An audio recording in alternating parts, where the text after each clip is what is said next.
Deuteronomy 19. When the Lord thy God hath cut off the nations, whose land the Lord thy God giveth thee, and thou succeedest them, and dwellest in their cities and in their houses, thou shalt separate 3 cities for thee in the midst of thy land, which the Lord thy God giveth thee to possess it. Thou shalt prepare thee a way, and divide the coasts of thy land, which the Lord thy God giveth thee to inherit, into 3 parts, that every slayer may flee thither. And this is the case of the slayer, which shall flee thither, that he may live, whoso killeth his neighbor ignorantly, whom he hated not in time past. As when a man goeth into the wood with his neighbor to hew wood, and his hand fetcheth the stroke with the axe to cut down the tree, and the head slippeth from the helve, and lighteth upon his neighbor, that he die. He shall flee unto one of those cities, and live, lest the avenger of blood pursue the slayer, while his heart is hot, and overtake him, because the way is long, and slay him, whereas he was not worthy of death, inasmuch as he hated him not in time past.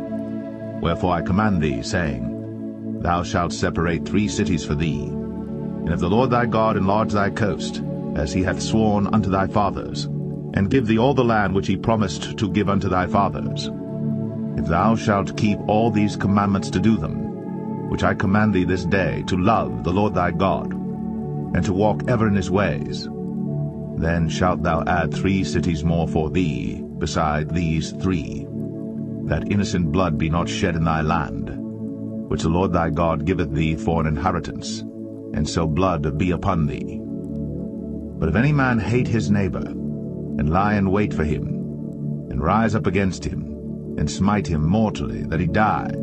and fleeth into one of these cities,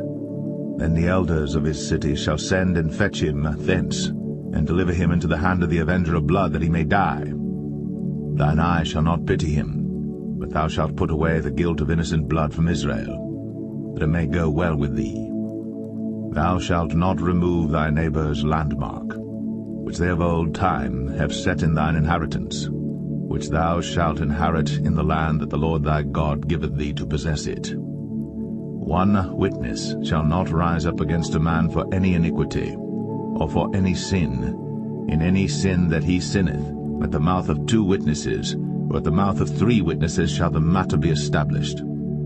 If a false witness rise up against any man to testify against him that which is wrong, then both the men between whom the controversy is shall stand before the Lord, before the priests and the judges, which shall be in those days. And the judges shall make diligent inquisition, and behold, if the witness be a false witness, and hath testified falsely against his brother, then shall ye do unto him as he had thought to have done unto his brother. So shalt thou put the evil away from among you. And those which remain shall hear and fear, and shall henceforth commit no more any such evil among you. And thine eye shall not pity, but life shall go for life, eye for eye, tooth for tooth, hand for hand, foot for foot.